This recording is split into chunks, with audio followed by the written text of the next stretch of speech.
right, so what is an armor bearer? It says the armor bearer was a person responsible for the care of a king, officer, or other leader. His job was to refresh, protect, and assist his officer. To refresh, protect, and assist. Some of you guys might be thinking, man, I don't need to protect my leader. I don't need to protect my boss. Okay, let's get practical. If you don't protect your boss and he loses everything he has, who do you work for? Okay, so let's put that in reality. Here it says, this is a list of duties and characteristics of an armor bearer. But I don't want you to hear it as a to-do list, more like a to-be list. What I need to be. That would allow me to be able to do the things I need to do. Okay, it says, to strengthen his officer. When you hear this word officer, think of leader, pastor, and authority. Because there's many authorities in our lives. To strengthen his officer, to exalt and uplift his officer, respect his officer, agrees and submits to his officer. Ooh. There's a little contradiction right there. Let me explain something. Submission is not equal to agreement.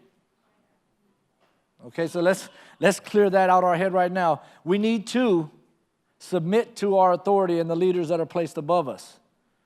Then our mindset or our agreement can then line up. That's important.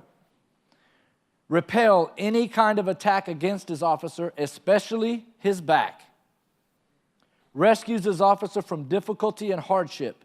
Keeps watch while his officer rests. Cares for his belongings.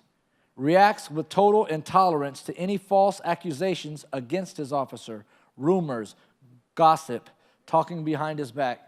I know I ain't talking to nobody in here because none of that happens up in this house. Aids his officer in spiritual combat. Come on, that's what I'm talking about. And demonstrates extreme loyalty. Who would consider themselves loyal here? Raise your hand. If your hand didn't raise, it needs to. That is a characteristic sorely lacking in today's society. It's like, I'll be loyal as long as it benefits me. That's not loyalty. So that was a to-be list, not a to-do list. So let's get started. Point 1. Oh, by the way, there's 7 points. Yeah, 3 just wasn't enough. Because armor bearer is huge. It will make a difference in your lives and the lives of those around you and those you influence. Okay, so point 1, having an armor bearer's heart. In 1 Samuel 14, 6 through 7, I'm going to read it in mine. Mine's New Living Translation. The one up here is going to be NIV, just to give you 2 different perspectives. Okay? So in 1 Samuel 14, 6 through 7, it says, let's go across to the outpost of those pagans. Jonathan said to his armor bearer, perhaps the Lord will help us, for nothing can hinder the Lord. He can win a battle whether he has many warriors or only a few. Do what you think best, the armor bearer replied. I'm with you completely, whatever you decide. Another version says, I'm with you, heart and soul. Now, let me give you a little background in case you don't know the story. Israel was in constant battle with the Philistines. Well, Jonathan was tired of sitting around waiting for something to happen. So he told his armor bearer, hey, let's go over there and attack the Philistines by ourselves. Okay, that doesn't mean, okay, there's 6 guys over there, let's go jump them. 2 against 6, that's still kind of, we might be all right. It's a garrison. Let's put that in numbers. A garrison to me is equal to a battalion, which is like 500 plus people. So 2 against 500. Did the armor bearer say, I don't know, man. You're pretty brave, depending on God, but I don't know if I want to be with you. No, he said, whatever you decide, I'm with you.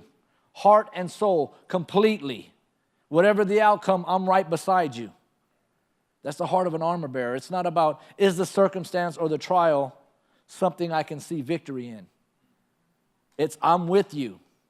What's the term today? Ride or die? That's an armor bearer. I'm going to ride or die. We're together in this for the end, for the long haul. So that's an armor bearer's heart. Think about it. Don't answer. Don't raise your hand. Think about that. Who do you have that type of loyalty and faithfulness to in your life? That no matter what, you're there. Now, understand that you should have that for your leaders, for your pastors, for your authority. Let that conviction set in for a minute.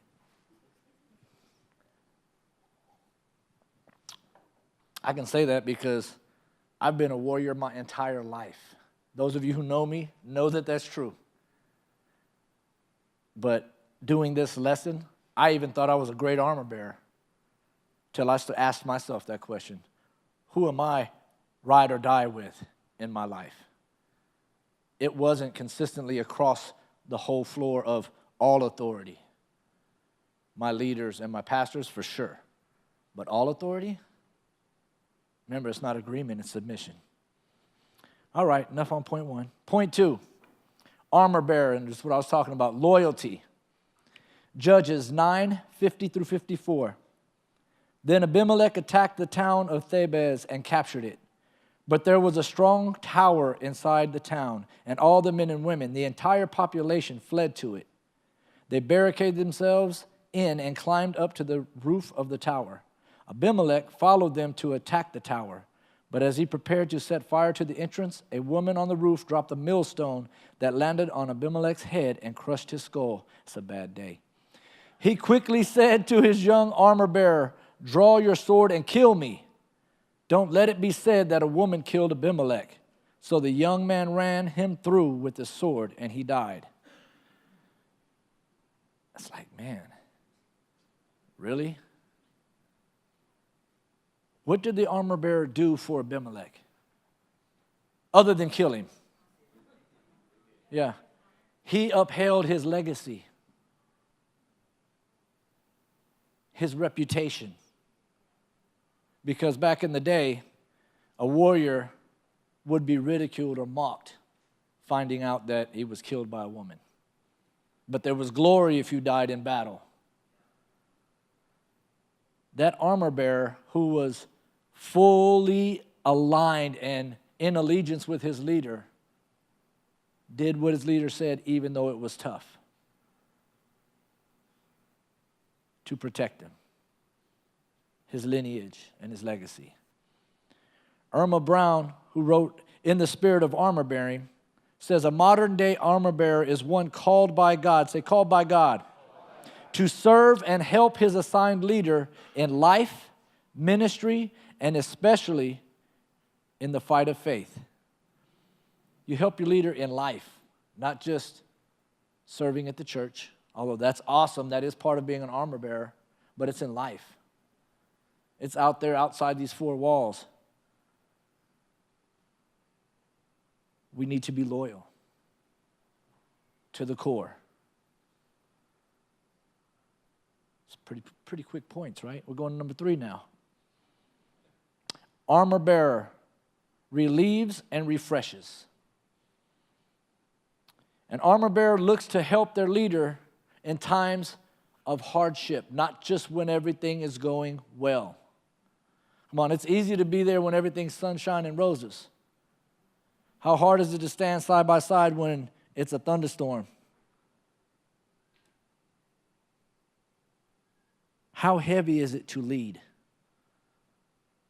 To lead a church, to lead people in general, you're carrying the weight and burdens of all those people if you're leading right.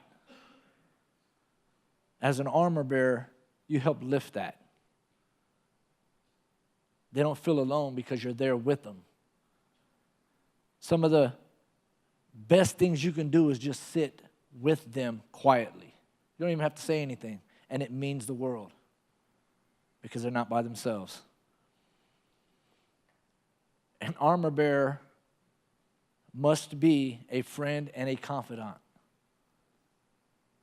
Someone that can be trusted, that's faithful and loyal. That's huge.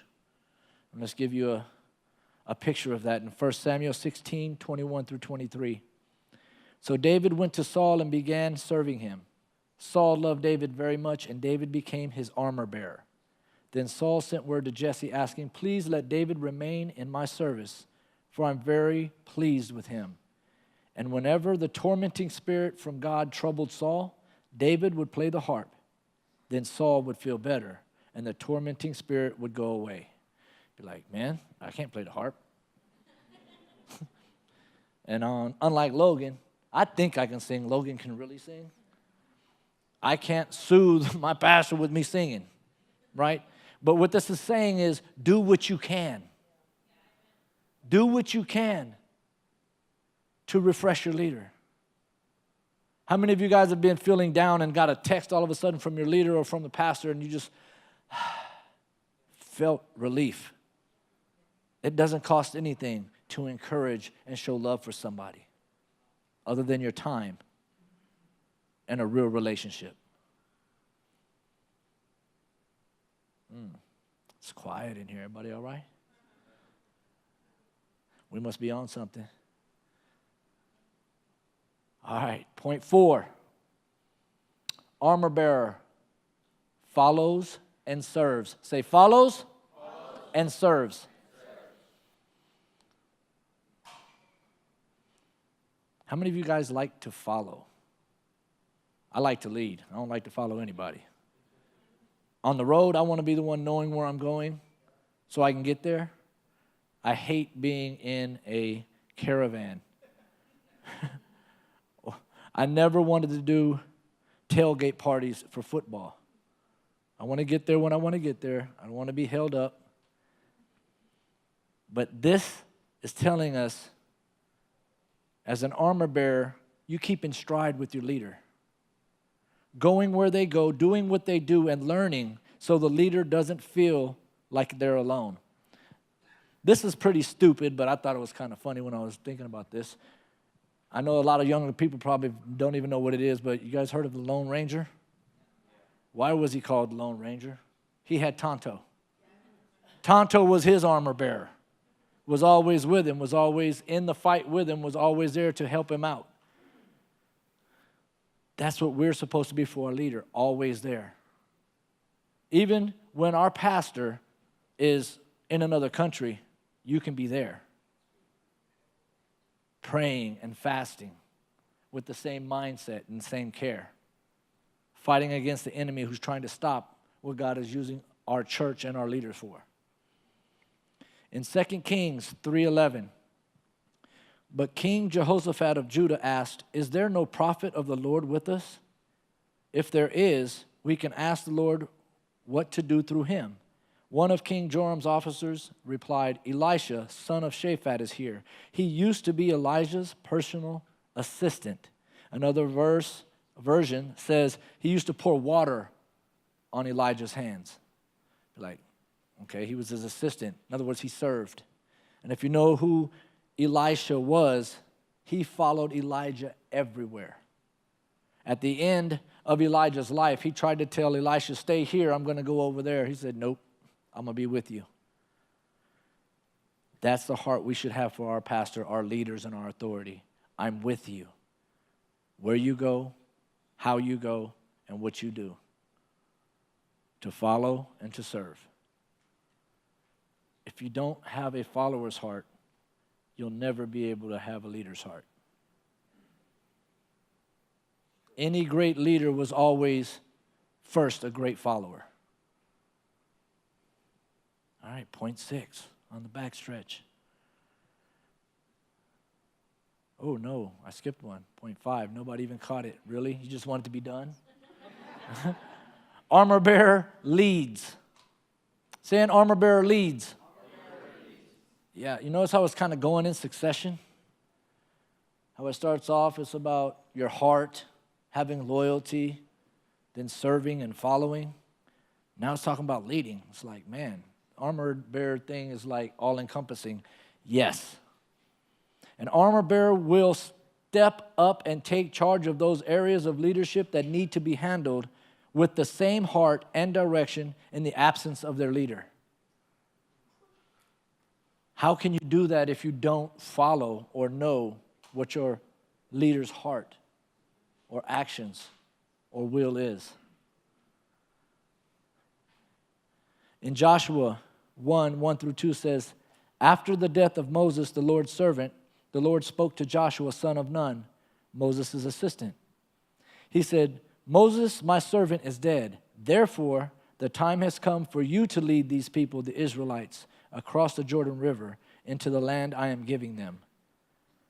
I promise you what I promised Moses. Nowhere in Scripture can I see that Joshua wanted to be a leader. He was always the assistant and servant of Moses.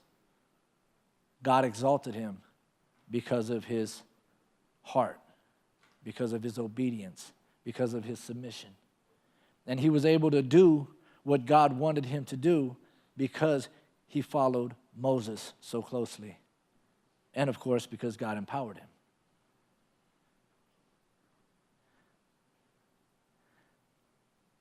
How hard do you think it would be for Pastor Rich if he thought and had to worry about every little detail about the church? Great examples of an armor bearer, Zeke and Logan. Pastor Zeke handles every detail of IT and service. Do you think Pastor Rich has to worry about that? Nope. So he can think about and do the things God's called him to do because his armor bearers have taken up the mantle to do what needed to be done. Pastor Logan handles worship. And how many of you guys like worship today? Every week. It's awesome. The Spirit of God is here because the presence of God is here because the man of God is doing what he's called to do and fulfilling a need in serving the church. And Pastor Rich doesn't have to think about it.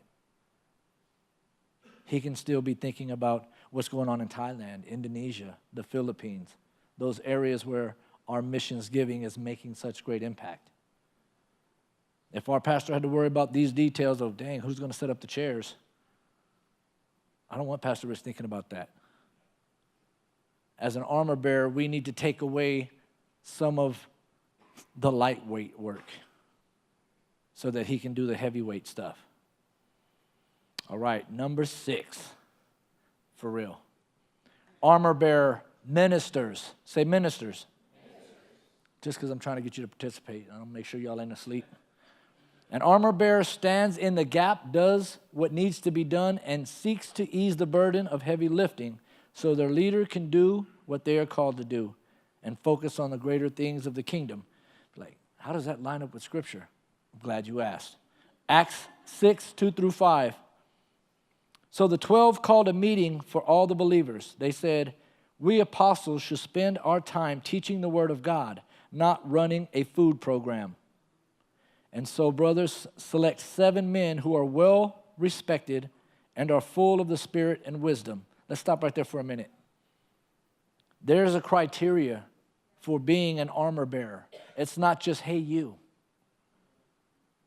You've got to earn that position by who you are and your conduct and your heart. It said they need to be well respected, full of the Spirit, and have wisdom. We will give them this responsibility. Then we, apostles, can spend our time in prayer and teaching the word. Everyone liked this idea, and they chose Stephen. Well, if you keep reading, you'll find out that Stephen was awesome. Through him, many miracles were being done as he went out serving the programs for the church, feeding the poor and laying hands and praying for people. He was ministering because he was released into ministry because he met the criteria. We have to have that same criteria in us.